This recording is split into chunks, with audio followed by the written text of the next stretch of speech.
Okay, let me tell you what we're going to do today.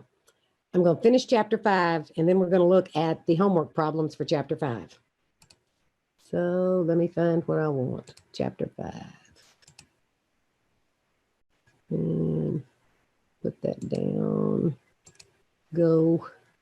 Put it somewhere out of the way. And let me, where's view? View the slide sorter and get back where we were.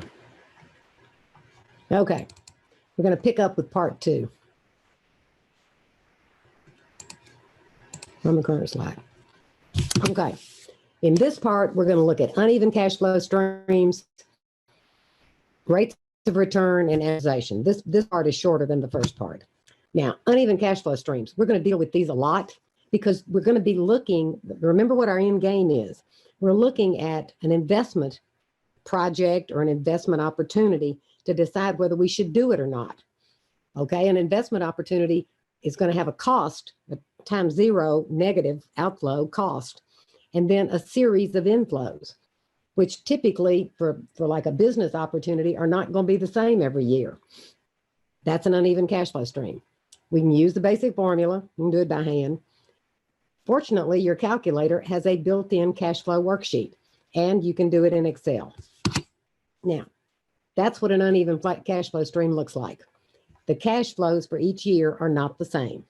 Now, everything in this chapter, the cash flow 0 is going to be 0.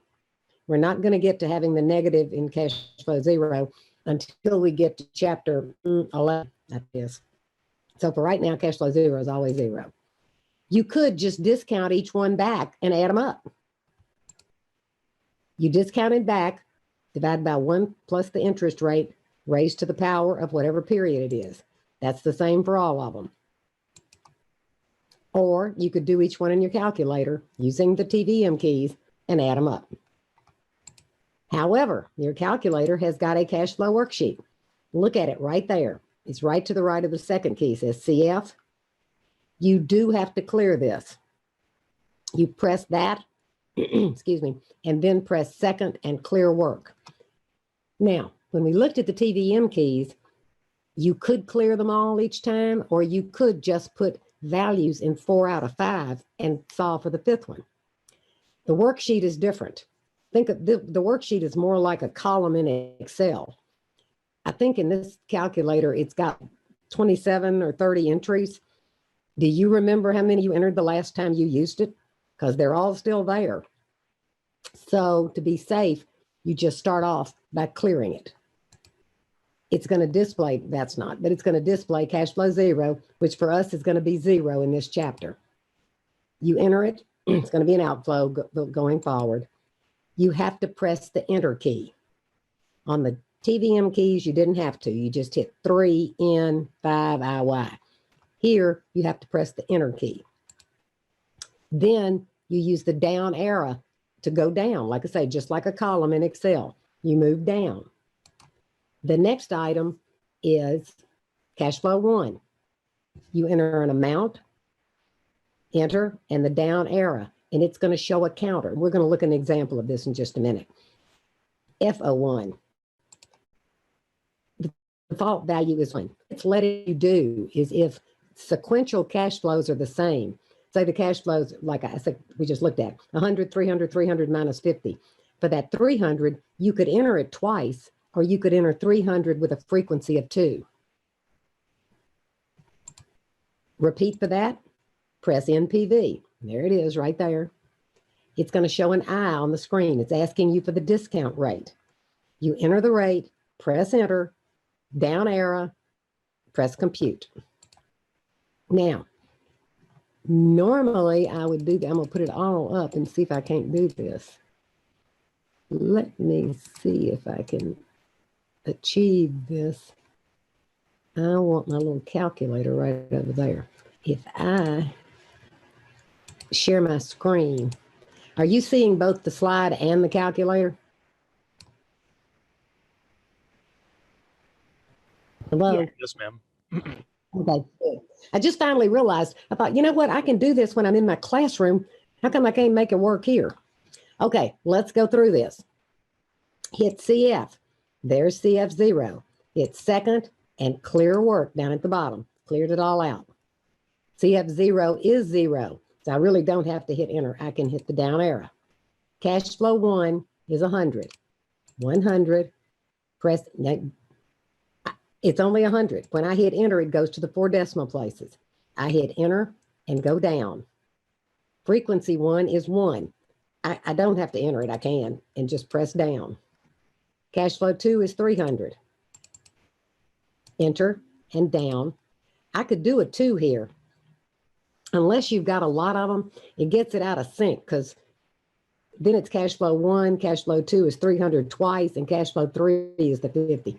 And I'm just not crazy about doing it. Cash flow 3 is 300. Enter that, down and down. And cash flow 4 is a negative 50. Remember, you enter it as 50, hit the plus or minus key, enter it and down. Now, I'm done. If I want to check them, I can go back up just like I could in a column in Excel. I could see every one of them I entered.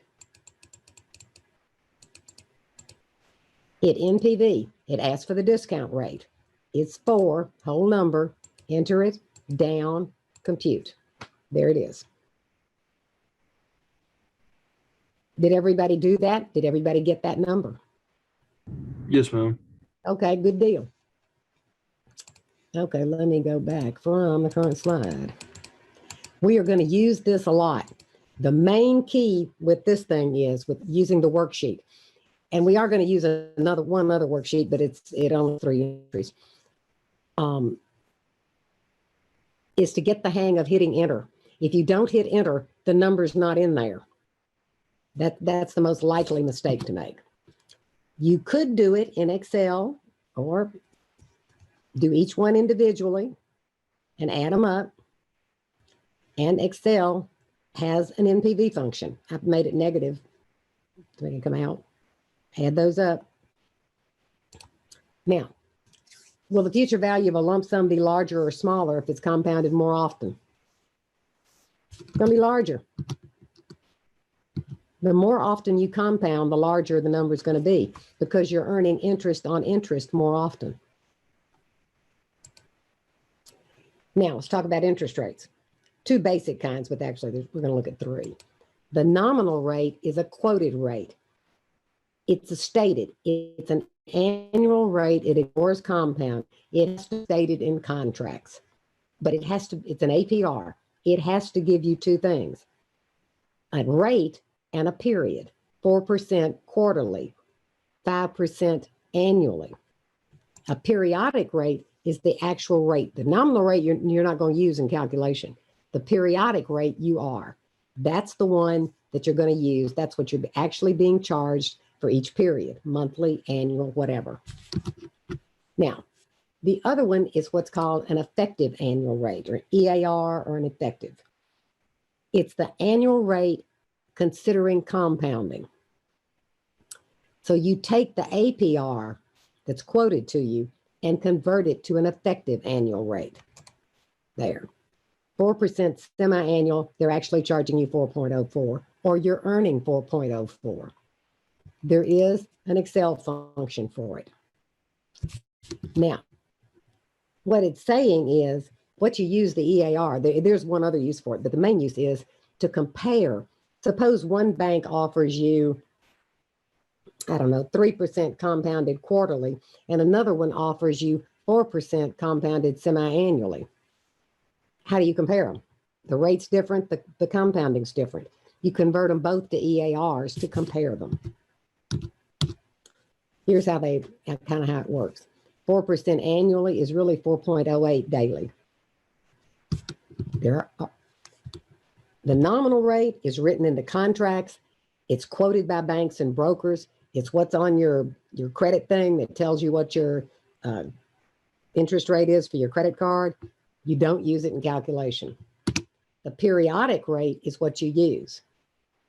Now, when the nominal rate says 12% compounded monthly, that's 1% a month. You just divide. The EAR is what you use to compare them. Now, here's a formula that converts APR to an EAR. and one that goes the other way, converts an APR to an EAR. I don't really anticipate you'll use those because your calculator has got, and I'm going to get out of this for a minute and get my little calculator back. There you are. It has got a little worksheet. It's right down here above the 2. See it right there? I convert. It's only got 3 fields: nominal, effective, and compounding per year. So if I do second and I convert, I can clear this, but it really doesn't matter because you have to enter 2 out of the 3.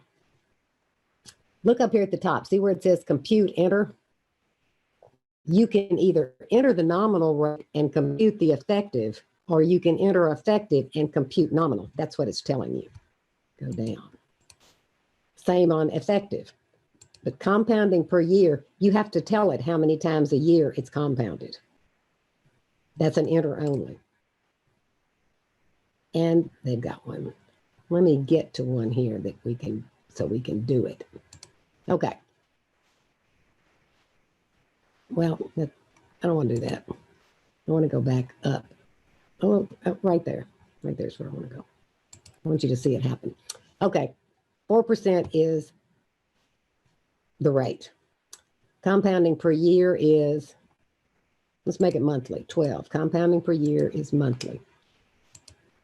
The nominal rate is 4. Compute. 1.07. That's how you get it. Easy enough.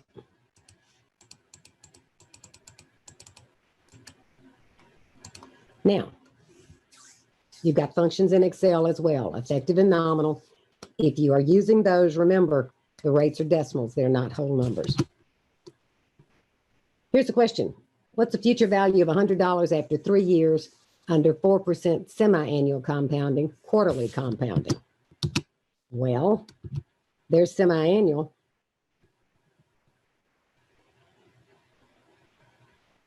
Twice, yeah, semi-annual. Yeah. I don't think those match. That's not quarterly. It's not semi-annual and quarterly. Question, can the effective rate ever be equal to the nominal rate? Yeah, it can. If it's an annual rate, then it is. Otherwise, the effective rate is always bigger.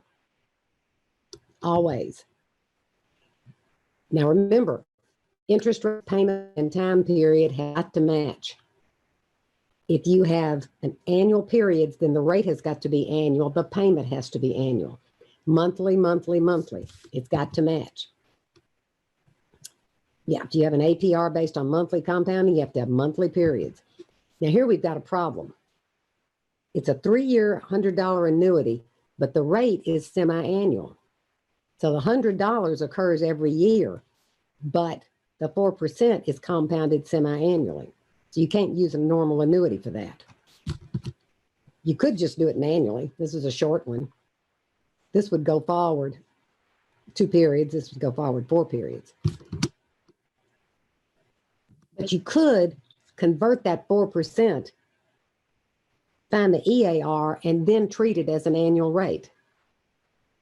We saw that 4% semi-annually is 4.04. Then this is the one time when we can use an EAR as in a calculation. We get the same number. Same is true for getting the present value. You convert it to an effective annual rate, you can use it like an annual rate. Now, last topic in the chapter, loan amortization. Widely used. This is how it works for your home mortgage, your car loan, I guess your student loan, whatever. And we're going to use what we just learned in our calculator. An amortization, $100,000 loan, 4% annual rate, 3 equal payments. Okay. First thing we got to do, find the payment. That's how you do it. Actually, that 1,000 should not be negative. I mean, it should be, yeah, it should not be negative. That should be positive and that should be negative. Because you're borrowing $1,000, you're going to pay it back to 0. You're going to pay it back at 360. Watch me change this right here because I don't want this in here for tomorrow night. There we go. Now I'm happier. Well, I'm sort of happy. I like to fix it. You borrowed $1,000. You're going to pay it back over 3 years at a 4% annual rate. You're paying it down to zero. Loan amortization, the end is zero. You're going to pay it back at 360, 635 each year. You're going to owe interest on the initial balance and then on the beginning balance. So our interest for the first year is $40, $1,000 times 4%. If that's made at the end of the first year and $40 is paid toward interest, the difference is what's applied to the principal, $320.35. The ending balance is the beginning balance, the 1,000 minus what's applied to principal, brings it down to $679.65. Then there's your payment. We just rounded them up so you can see it. There's your interest. There's how much is applied to principal. There's your ending balance. The ending balance from here goes over to here, and you repeat everything. As you might imagine, this works really well in Excel, because once you get a couple of lines set up, you can just copy it all the way down. Now, what to see here? The interest declines every year because you're paying interest on the balance, on the outstanding balance. The amount applied to principal goes up every year. And your outstanding balance declines every year. That's how an amortized loan works. Told you it was short. I do want to say this but I want to fix this. I'll fix it later. Okay, any questions about the rest of our chapter? Stop sharing. I don't know why it's doing that. Okay, let's look at the homework. No, I just want to bring this up. There it is. And I want to bring up my little calculator and put it over here so we can follow along and you can do these. And I want to put that back, share. Well, it's not letting me do it this time. Not letting me share, have the calculator too.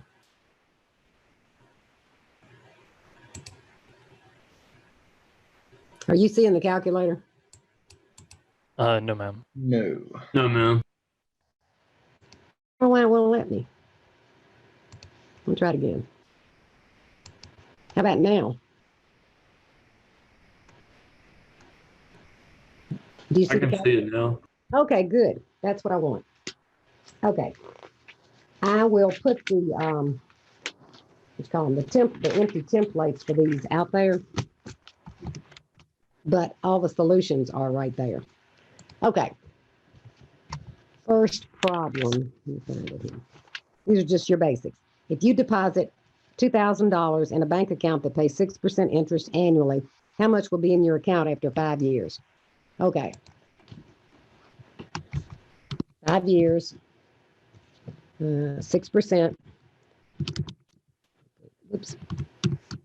Okay, there we go. I'm going to deposit $2,000, so it's going to be a minus 2,000. I'm not going to add anything to it. There's your answer. It would be good if y'all follow along and do this in your calculator so you can, I want everybody to feel really comfortable with your calculator. My calculator went away again. Oh, come on. I don't want that. I want it. I don't know why it's doing that. Move you over. Being on a Surface Pro is not the same as being on my big screen. But, you know, it is what it is. Okay, look at this number 2. Present value. What's the present value of a security that will pay $29,000 in 20 years if securities of equal risk pay 5% annually? Okay, I guess I need to move you over. And we'll do it in the calculator. Okay. It's going to pay in 20 years, securities of equal risk pay 5%. You're not adding anything to it. It's going to pay you $29,000. 1029. Over here, N would be 20. So do it over here. Interest rate is 5. Payment is 0. Future value is 29,000. Compute present value. What that's saying is, for that investment, you shouldn't pay over $10,929. That would be a good price for it.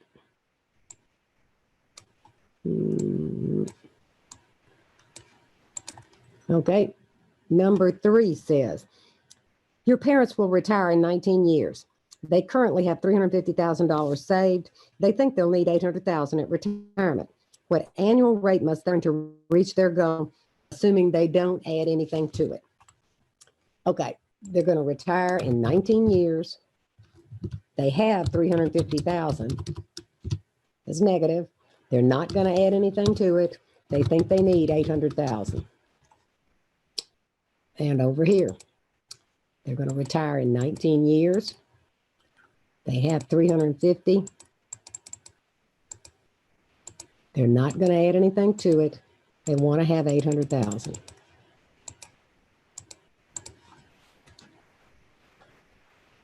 I don't know why I got 447. Yeah, 445. That's right. They need to earn 4.45%. So far, so good. Okay, let's go over here to 5 or 8. I think I need a little bit more screen for this. I'm so used to having 2 great big screens. And I'm dealing with this little itty bitty screen. Dr. Cooley, is your connection acting up a little bit, or is that mine? I had to move rooms. I'm just curious. I don't know if it's my connection or yours. I think I'm okay. All right, maybe it's just mine then. I'm afraid it's you. Since I installed this wonderful mesh thing, I think I'm good. But it could be weather too. Okay, this is number 5. I don't know why it says division does 0. I have no idea. Number 5 says, you have $33,556.25 in a brokerage account, and you plan to deposit an additional $5,000 at the end of every future year until your account totals $220,000. You expect to earn 12% annually. How many years will it take? Okay. You have, let's right there, present value. You have 33,556.25 in your account. You're going to deposit, so that's negative. You're going to deposit 5,000. You want to get to 220,000, and you can earn. Whoops, I forgot. I'm supposed to just put it in this regular. There you go. It's going to take you 11 years. This is just an example that put in any 4, you can calculate the 5th one. Okay. Okay, number 6. Number 6 says, what's the future value of a 5%? I'll just do it while we're talking. 5%, 5-year ordinary annuity, pays $800 each year. If this, what's future value? Payment is 0. There's your future value. 1021. Is that right? That doesn't seem right. Oh, I got it in the wrong place. No, it goes. There we go. It's putting 800. It's paying 800 each year. Okay. That's an ordinary annuity. To get an annuity due, you can do exactly the same thing over here. I'll just copy it down. And there it is. You could also get it by simply multiplying that times 1 plus the interest rate. I clearly did something wrong there. Oh, left the 1 out. There. So this is the calculator approach to doing it. This is kind of the safer way to do it, to me. Okay. Number 7. Let me get this one on the screen. Yeah, number 7. Auto hide. Yeah, because I want all of number 7 on the screen. But it won't let me go back to partial, I don't think. Okay, number 7 says, an investment will pay $150 at the end of each of the next 3 years, $250 at the end of year 4, $300 at the end of year 5, $500 at the end of year 6.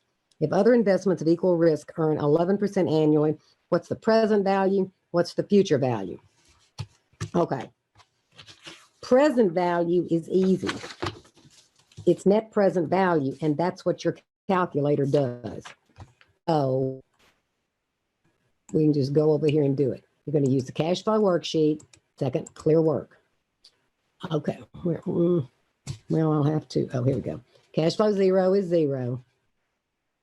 Cash flow 1 is $150. Enter that and go down. Whoops, sorry about that. Cash flow 1 occurs 3 times. Enter that and go down. Cash flow 2 is $250. Enter and down. It occurs once.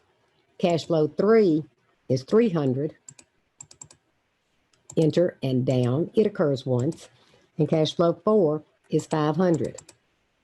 Enter and down. It occurs once. NPV, interest rate's 11%. Down. Compute. 976.60. That's all your calculator does. It doesn't do net future value. But once you have the present value of a cash flow stream, you can treat it like a lump sum and future value it. So here's how you do it. You click on clear one time. We're in the cash flow worksheet and we need to get out. One time, and I've still got the number there.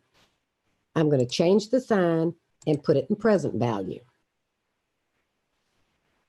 Interest rate is 11.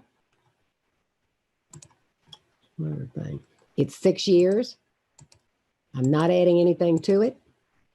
Compute future value. And there it is. It's kind of implied that this is how it works, but that's how it works.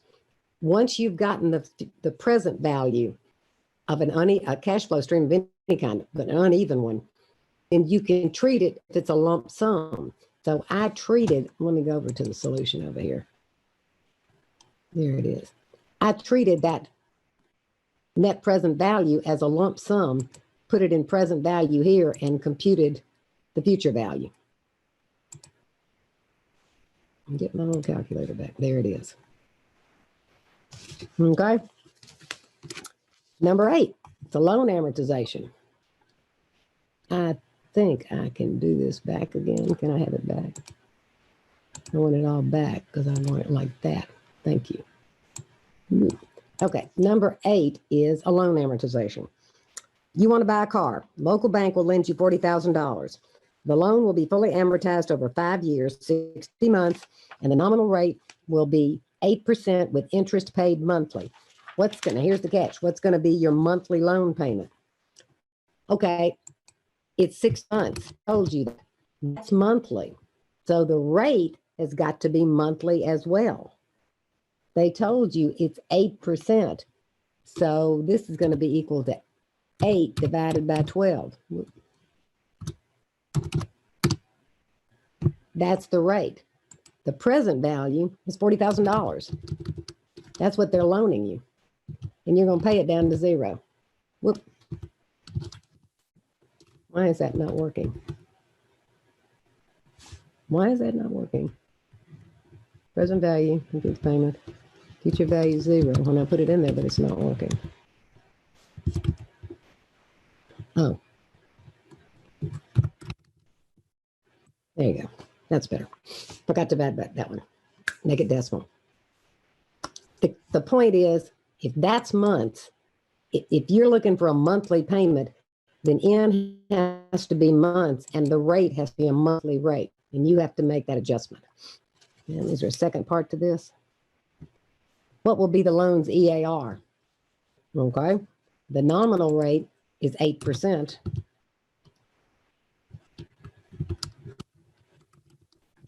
$12 times a year, it's 8.3.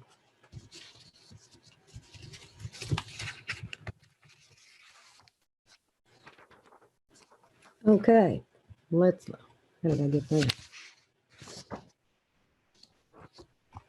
Okay, let me go over here. Number 20. Okay, number 21. How come I skipped? Where'd number 20 go? Oh, well, I've got it in my hand. I just don't have it here. Let's see if it's over here. Yeah, there's number 20. For some reason, it's not there in the what you call it, in the blank part. But I'll read it to you right after I get to it. Number 20. Rookie quarterback is negotiating his first NFL contract. His opportunity cost is 7%. He has been offered 3 possible 4-year contracts. Payments are guaranteed. They'd be made at the end of each year. And there's your choices. First contract is $3 million a year for 4 years. Second contract over here is $2 million, $3 million, $4.5 million, $5.5 million. And the third choice down here is $7 million, $1 million, $1 million, $1 million. Okay, if his opportunity cost is 7%, which one's the best choice? That one. Net present value is 12 million. You'd think it would be this one. I would have thought it would be that one because getting any sooner ought to be better. But that is actually the better choice right there. Just in case that ever happens for any of you. Okay, go over here and look at number 21, which I also like. Christina just won the lottery, and she's got to choose between 3 award options. She can elect to receive a lump sum today of $62 million, 10 end-of-year payments of $9.5 million, or 30-year end-of-year payments of $5.6 million.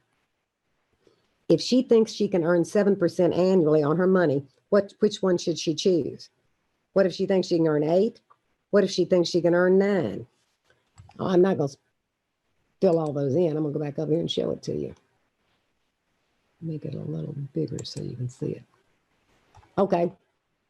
Now we're comparing everything to 62 million. 10 years, that's better. At 7%, she should take the 10-year option. That's better.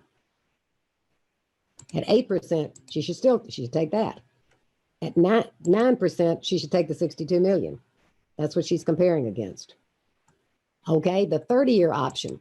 At 7%, she should take it. At 8%, she should take it. At 9%, she should not. So at 9%, she's better off to just take the 62 million. So if any of you happen to, win the lottery, more power to you. Okay, let's go back over here to 2733. Okay, number 27 says, where is number 27?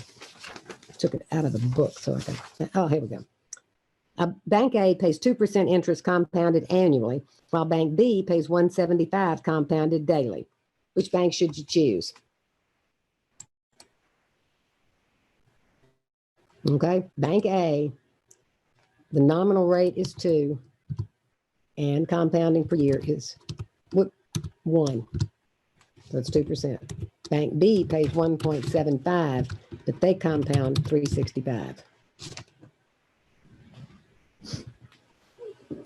Sorry, drop stuff on the floor.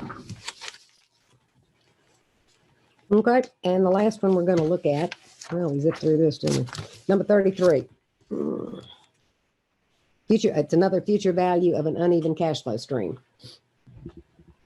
You want to buy a house within 3 years, and you're currently saving for a down payment. Your plan is to save $9,000 at the end of the first year, and you anticipate that your annual savings will increase by 5% annually thereafter. Your expected annual return is 8%. How much will you have at the end of year 3? Okay. In the interest of time, I'll go here and show it to you. $9,000 the first year, goes up by 5% the second year, and another 5% the third year. That's what that cash flow stream at 8% is worth. Put that over here in present value and solve for future value. What you want to bet all of those are going to show up on a test? Actually, as you might imagine, on a test, you're going to see all of these. You're going to see ones that solve for every one of these things. All the different things in the TVM keys, certainly the cash flow worksheet, because you definitely need to be comfortable using that. And there'd be at least one on there using iConvert. How did I manage to do all that in 35 minutes? Did you plan to go for longer? Well, I mean, class goes till 5:45. Oh, I mean, we can But I talk talked for 40 minutes if we want to. I mean, how's your mom and them? What are y'all doing this weekend, you know? Yeah. Yeah. Do y'all have questions about it? How do you feel about using your calculator? That's really acting weird. I think I'm going to roll that thing away because what's behind the green screen is that wall right there. It's just not lit as Can well. you go over again how to get the annuity due from finding the ordinary annuity? I can. The annuity due. Where was it? Which one was it? It'll be in here somewhere. Right here. Okay. Am I sharing my screen? Are you seeing the Excel spreadsheet? I never know what's going on. There it is. See, when I'm in the classroom, I say share screen, it shares whatever's on my screen. So when I change to something, it shares it. That's why this doesn't appear to work that way. Okay, it was problem number 6. Let me go find it over here. What's the future value of a 5% 5-year ordinary annuity that pays $800 each year? Okay, that's the future value. It would be the same if it was present value. So this is your ordinary annuity right here. Now you could have put in begin. You could have done that. Let me do it in the calculator, assuming I can do this. Share my screen. I want to share that screen right there. Okay, here's how you do it. Solve this right here in your calculator. It's a 5-year annuity, 5%, 0 present value, $800 a year. Compute future value. There it is. All I need to do is now say times 1.05 equals, and there it is. Easy enough.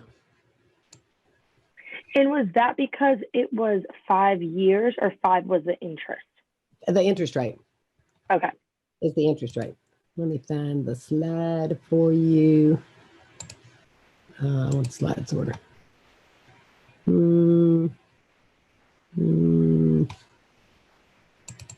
Right there. There it is. I don't know if you're seeing it. Lord knows I don't know.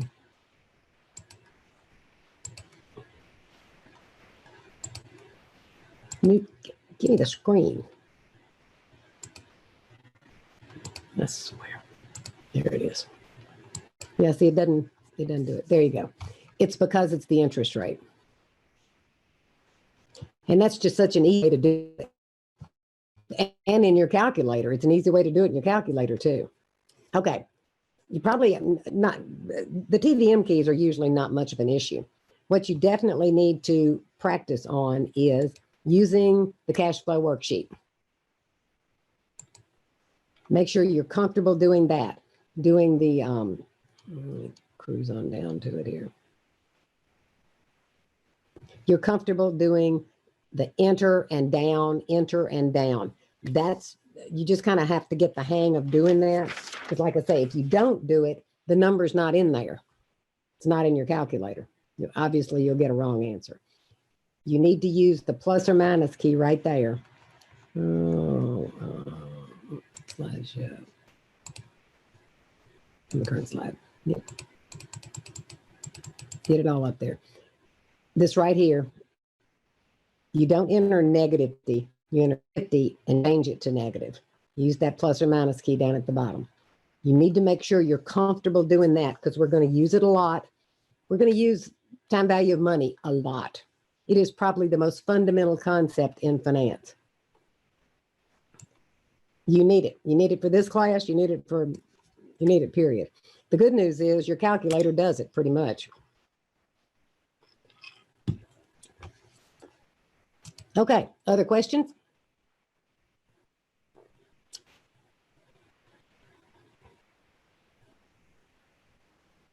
I Okay. think everybody's good. I think you're good. Okay, Monday. Monday, we're going to start on chapter 7, which is bond valuation. And you solve for the value of a bond using the TVM keys. What a concept. So if you need some work on that, look at MindTap. There's a bunch of review on the business on the calculator. Video tutorials out there on the cash flow worksheet on doing all of this. So check into any of that you need to. Any questions? Email me. Stay safe tomorrow. Apparently, we're expecting bad weather. I'm here. I hope it snows. Yeah, I went out yesterday. I'm home for now. There's nowhere I need to go bad enough to drive on ice. Go buy your milk, bread, and eggs. Yeah, I know.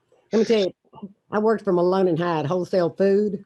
We loved the snow scare. It was awesome. People cleared the shelves. It was the best thing that ever happened. But I went to Whole Foods yesterday. I'm good. I don't need anything. I'm all good. Okay, y'all stay safe. Have a good one. I will see you Monday. Bye.